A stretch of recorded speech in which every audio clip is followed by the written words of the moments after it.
మరో బ్రేకింగ్ చూస్తున్నాం. తూర్పు ఆఫ్రికా దేశం కెన్యా రాజధాని నైరోబీలో వరదలు బీభత్సం సృష్టిస్తున్నాయి. భారీ వర్షాల కారణంగా అనేక మంది మృత్యువాత పడ్డారు. కెన్యాలో ఒక్క మార్చిలోనే కనీసం 70 మందికి పైగా మరణించారు.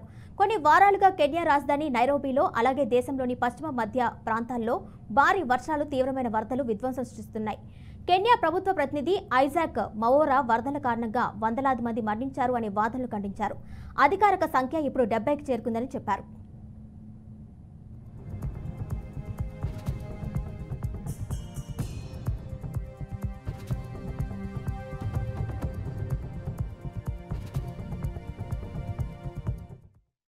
దేశంలోని తూర్పున ఉన్న మకూని కౌంటీలోని నది నుండి శుక్రవారం 5 మృతదేహాలను స్వాధీనం చేసుకున్నారు. ఈ వ్యక్తులు లారీలో ప్రయాణిస్తున్నారు. అది మునిగిపోయిన వంతెనలో కొట్టుకుపోయింది. ఈ ప్రమాదంలో మిగిలిన 11 మంది సురక్షితంగా బయటపడ్డారు. కెన్యా వాతావరణ శాఖ మళ్లీ భారీ వర్షం కురిసే అవకాశం ఉందని, ప్రజలు అప్రమత్తంగా ఉండాలి అని హెచ్చరికలు జారీ చేసింది.